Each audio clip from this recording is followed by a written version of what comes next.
G'day, I'm Warwick Schiller, and here for a while now on this YouTube channel I've been releasing episodes of a TV show I filmed for Farm and Ranch TV here in America, and it's also played on Horse and Country TV in the UK, Europe, Australia and New Zealand. And if you probably want to watch those before you watch this, because otherwise you won't get it, but we'll put the hyperlink up here to that playlist on here. But once you have watched those, then I'll tell you about what happened recently at a horse expo in Holland. You know, one of the most important principles of training is the don't go to bed angry principle. So before you try to start teaching your horse anything, they've got to be relaxed. And recently at a horse expo in Holland, I had I think he's a dressage horse. They do some low-level dressage with him maybe.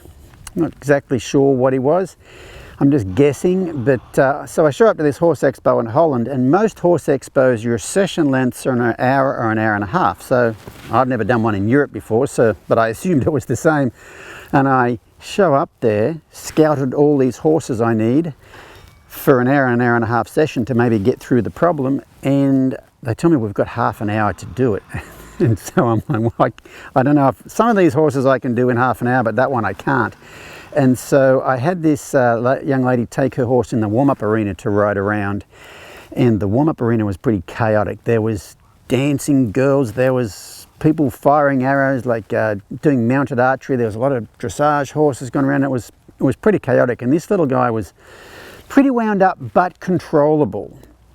And the point I want to make in this little clip is just because you can control them at the walk doesn't mean you can control them at the trot and the canter. So for me, if they cannot walk around relaxed, stretching over their top line on a loose rein, you are possibly, I'm not saying you're going to, but you're possibly going to have problems later on.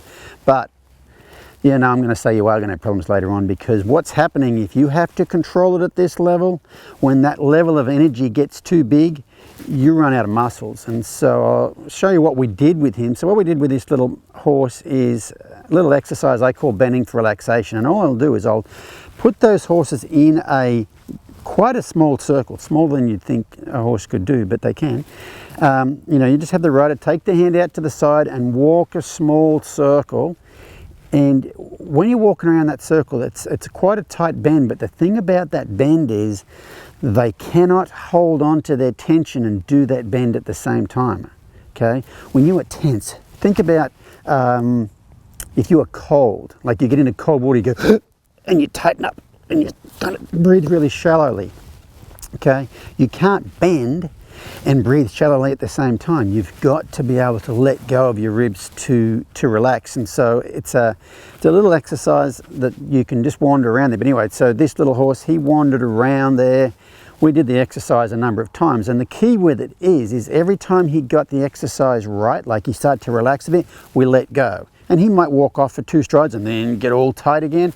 We'd bend him around again, and then he'd relax a bit and he'd walk off, and then he'd get tight again. The thing is, you're not just keeping them there, you are getting them to relax a bit and then releasing. And when they get about tight, you just keep going back and forth through that little transition. And eventually the little guy got to where he could stand there on a loose rein in the middle of that chaos, and the chaos hadn't gone away, but his mental state had slowed down quite a bit. And so it's a very, very simple exercise you can do. In order to keep these clips short, I'm going to finish this one. We'll come back here and I'll show you what happened in the main arena. This is the warm-up arena, but so that's what went on right there. So we'll put a link here to the next clip, and we'll show you what I did and what principle I used out in my actual demo.